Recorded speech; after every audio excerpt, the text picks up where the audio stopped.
कहते हैं वक्त हर चीज को मिटा देता है, लेकिन कुछ रहस्य ऐसे होते हैं जो खुद वक्त को ठहरने पर मजबूर कर देते हैं। इंसान ने हमेशा अतीत को समझने की कोशिश की है, लेकिन कुछ खोजें ऐसी हैं जो जवाब नहीं देती, बस देखती हैं।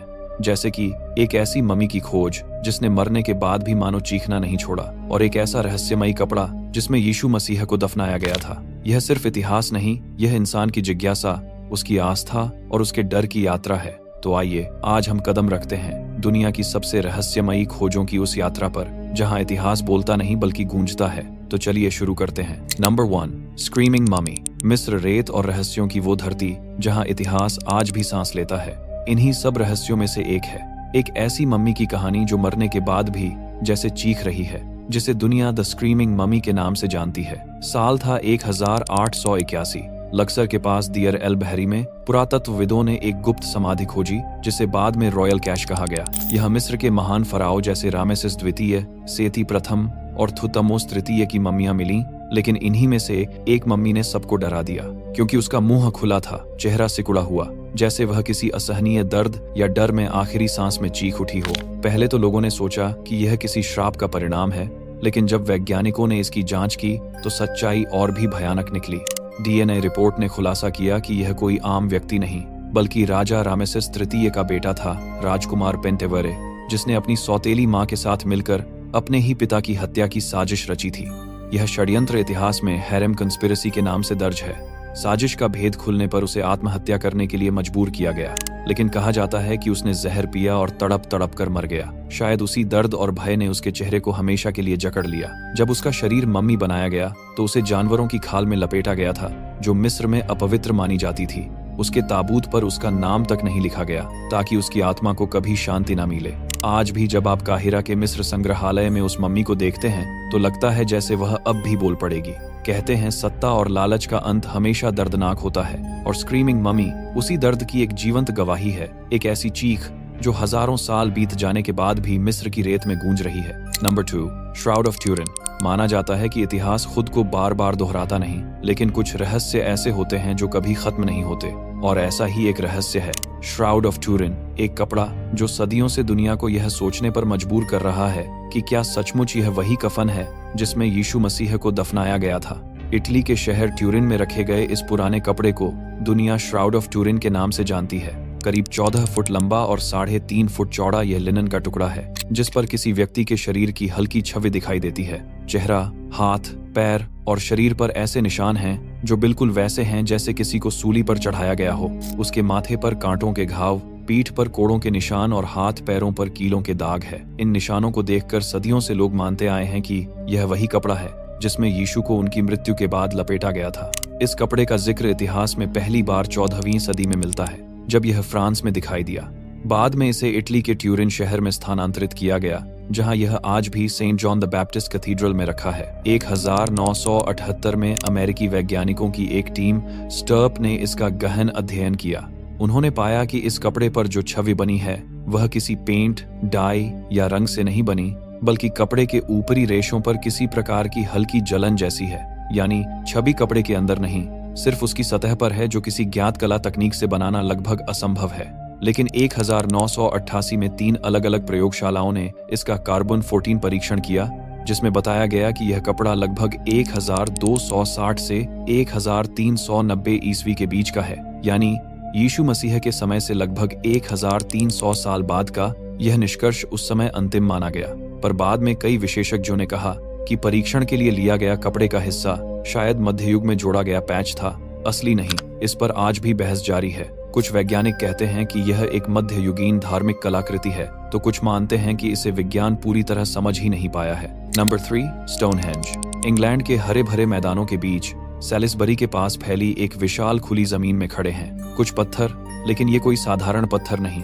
यह है स्टोनहेंज, एक ऐसा रहस्य जो 5000 सालों से मानव सभ्यता को हैरान कर रहा है। जब पहली किरणें सूरज की क्षितिज को चूमती हैं, तो ये पत्थर मानो ब्रह्मांड की धड़कनों के साथ एक लय में झूम उठते हैं। स्टोनहेंज की कहानी शुरू होती है करीब 3000 ईसा पूर्व, जब इंसान ने न तो धातु का प्रयोग सीखा था, न ही पहियों का।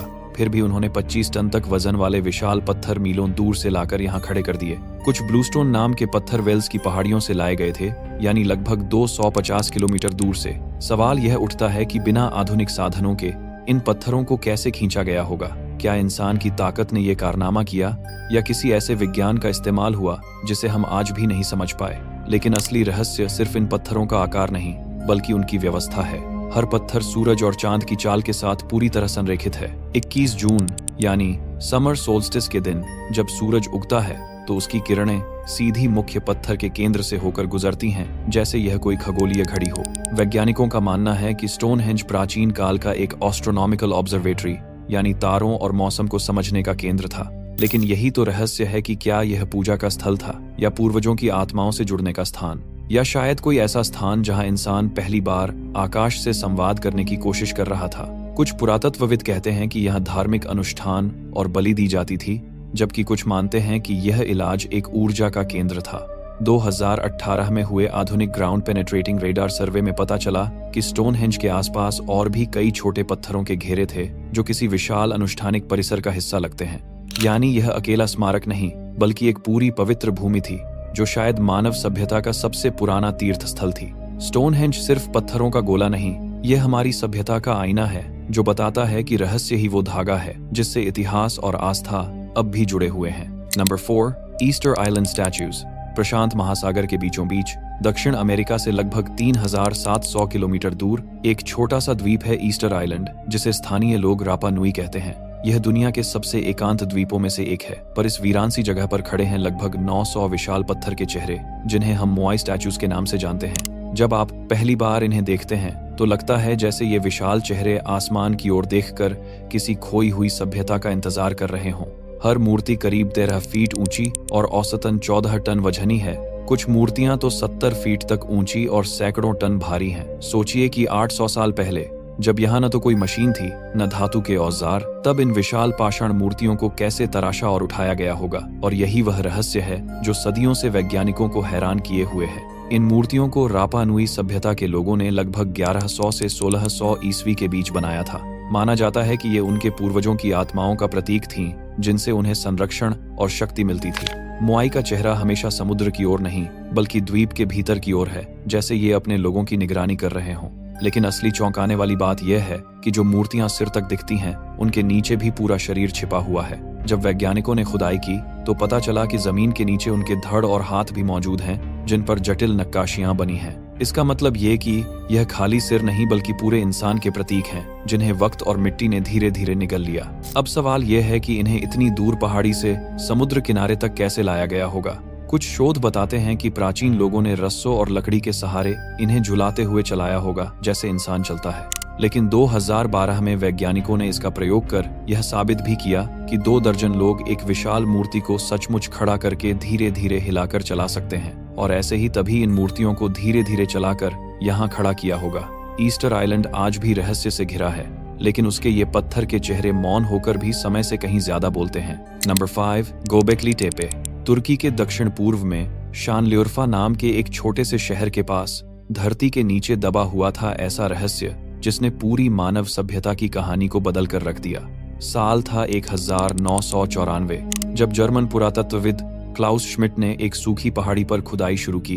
किसी को अंदाजा नहीं था कि उस रेत के नीचे क्या छिपा है, लेकिन जैसे जैसे मिट्टी हटती गई, वहां पत्थर के विशाल गोल घेरे, ऊंचे टी आकार के स्तंभ और उन पर उकेरे गए जानवरों के प्रतीक सामने आने लगे। यह जगह लगभग 12000 साल पुरानी है, यानी मिस्र के पिरामिडों और स्टोनहेंज से भी 7000 साल पहले की। इसका मतलब था कि जब इंसान खेती करना भी नहीं सीखा था, तब उन्होंने ऐसे मंदिर बनाए जो आधुनिक इंजीनियरिंग को भी चुनौती देते हैं। यह खोज इतिहास की किताबों के लिए एक झटका थी, क्योंकि इससे पहले यह माना जाता था कि धर्म और मंदिर तब आए जब इंसान खेती करने लगे और धीरे धीरे बसने लगा। लेकिन गोबेकली तेपे ने यह कहानी उलट दी, क्योंकि यहाँ पहले मंदिर बना और फिर खेती शुरू हुई। इन टी आकार के स्तंभों की ऊंचाई 16 फीट तक है और हर एक का वजन कई टन है। सोचिए, बिना पहियों, बिना औजारों और बिना किसी जानवरों की मदद के यह प्राचीन लोगों ने इन्हें कैसे तराशा और खड़ा किया होगा। हर स्तंभ पर उकेरे गए चिन्ह सांप, बिच्छू, शेर, पक्षी, मानो किसी अज्ञात भाषा के प्रतीक हों। लेकिन इन सब के पीछे का कारण आज तक कोई नहीं जानता।